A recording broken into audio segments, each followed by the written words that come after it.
Welcome to our deep dive, and today we're going back in time, like way back to the 1850s, Okay. to imagine what it must have been like to step into an operating room. All right. Just picture this, right? No sterile white walls, Mm-hmm. probably just wood paneling and flickering gaslight. I'm trying to picture it. Yeah. And the surgeons, well, they wouldn't be in scrubs, but their everyday clothes. Oh, wow. And here's the kicker. No anesthesia, no way to escape the pain. Oh, man. That's a grim thought. Yeah, it's a pretty grim picture, right? But that's where chloroform comes in. Ah, chloroform. It's a story of huge change in medicine, but also some cautionary tales and some pretty surprising twists. I'm intrigued already. So, when we think of chloroform, we usually think of operating rooms and, maybe a little bit of mystery and intrigue. Right, like from old movies and books. Yeah. Exactly. It's funny, though, because chloroform wasn't always about those, scalpels and sutures. Oh, really? Ah. So if it wasn't easing surgical pain, what was its early life like? Well, it was discovered in 1831, but not as this big medical thing. So what was it used for then? Think more like solvents and refrigerants. Wow, a far cry from the operating table. You got it. It wasn't until 1847 that a Scottish physician named James Young Simpson realized it could be an anesthetic. Right. Simpson, he was really focused on finding better ways to manage pain, especially for childbirth, if I remember correctly. You're exactly right. Because childbirth back then, in the 1800s, it was a really terrifying and dangerous experience. Absolutely. And I imagine he was determined to find a way to help women. He really was. He experimented with all sorts of things, even nitrous oxide, but nothing worked quite like chloroform. Oh, yeah? Yeah, it could knock someone out so fast and so effectively. And here's a fun fact. Simpson and his colleagues, they actually tested it on themselves first. Hold on. You're telling me that Victorian scientists were passing out from chloroform in their labs? Pretty much. It sounds like something out of a historical comedy, right? It really does. But it shows how dedicated they were to finding a way to relieve pain. Yeah, they must have really believed in it. They saw its potential right there in front of them. It could change surgery completely and allow doctors to do things that were just impossible before because of the pain. That makes sense. I mean, the pain would have been unbearable. Exactly. And that's how chloroform became so popular, right? Right. It quickly became the go-to anesthetic. Exactly. And it was a lot better than ether, which was the other option at the time. Oh, how so? Well, chloroform was more efficient and it didn't smell as bad. That makes a difference. And its popularity, it wasn't just limited to doctors and hospitals either. Really? So who else was interested in chloroform? It even reached royalty. Royalty. Who are we talking about? Queen Victoria, Oh, wow. Queen Victoria herself. She used chloroform during childbirth in 1853. Wow, that must have been a big deal back then. It was a huge deal. It wasn't just a personal decision for her. It had this ripple effect on the whole society. Because back then, pain relief, especially during childbirth, was seen as controversial, right? Absolutely. Yeah. So by using chloroform, Queen Victoria wasn't just trying to avoid pain. She was actually making a statement A statement about... about making childbirth more humane and acceptable. Right. So her choice really did change things. It did. It had a big impact on how people viewed pain management for many years. But as we'll see chloroform's story, it takes a bit of a turn. It's not all sunshine and roses. So there's a dark side to this miracle cure. There is. But we'll have to dive into that in a bit. We were just talking about how popular chloroform became, even endorsed by Queen Victoria herself. It really seemed like a game changer. Like a miracle cure for pain in a world without the modern anesthesia we have now. Mm. But you mentioned a darker side to chloroform. Yeah.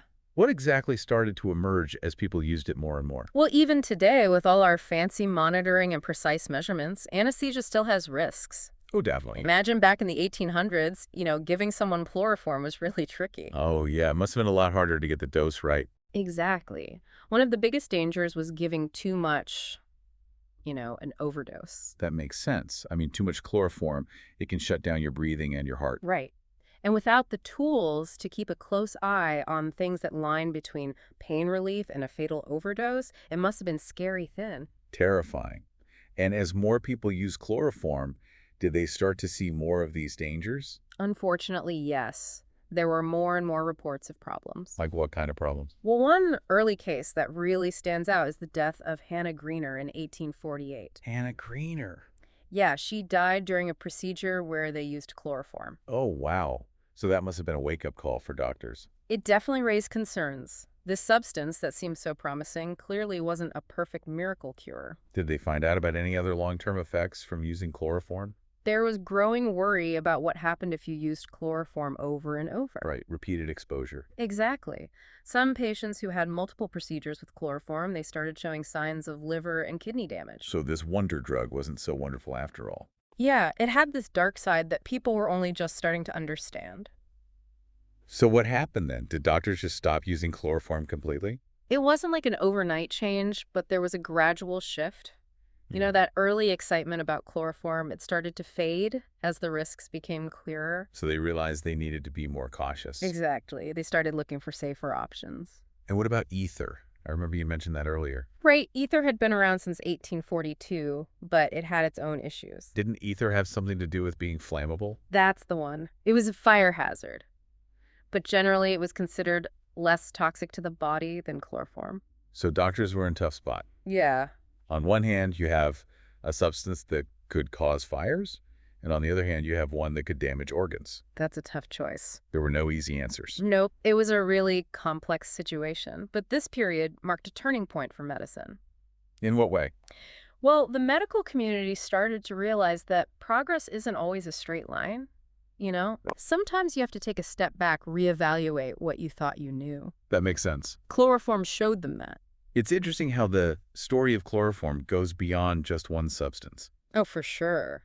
It reflects how science progresses as a whole. It's about that constant search for knowledge, starting with high hopes for new discoveries and then having to face reality. Yeah, it really makes you think, doesn't it? Uh-huh. How chloroform's story, even though it's about this one specific thing, All right. it really shows us something bigger about scientific progress. Yeah, definitely. I mean, it's not always about finding a better version of something. Right. Chloroform, it taught us something else. Like what? Like how important it is to really look at new drugs and new ways of doing things, like really evaluate them. So you're saying it shifted the whole way we think about new treatments. Yeah, it pushed medicine towards being more cautious and evidence-based. So even though we don't really use chloroform in operating rooms anymore, Right. it really had a huge impact on medicine. Absolutely. It forced everyone to see the risks that can come with new treatments. And it paved the way for things like safer anesthetics and stricter testing. Right, because we can't just assume something's safe just because it seems like a miracle cure. Exactly. We learned that the hard way. And, think about it the next time you're at the doctor's office. Yeah. Or if you ever need surgery that needs anesthesia, Uh-huh. all that safety we have now, it's because of those lessons we learned from chloroform. It's pretty amazing when you think about it. Yeah. It's also interesting how chloroform has become this sort of cultural icon, Yeah. you know? Oh, yeah, for sure. It's in books, it's in movies. Even in detective stories. Like it's a tool for mystery and intrigue. It really is. It's like this scientific discovery that captured people's imaginations. And it ended up in our stories. Exactly. So before we finish up this deep dive, I wanted to leave you with something to consider. Okay. We've talked about chloroform, how it was this revolutionary thing, Uh-huh. but then it turned out to have this dark side. It makes you wonder, are there any miracle cures today that maybe we're not seeing the full picture of? That's an interesting question.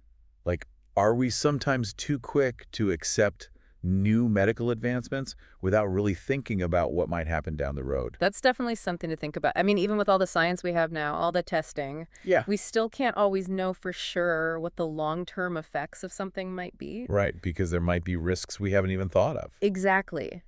So just like those doctors back then learned from chloroform, we need to stay aware. We need to balance that excitement for new things with a little bit of healthy skepticism. That's a good point.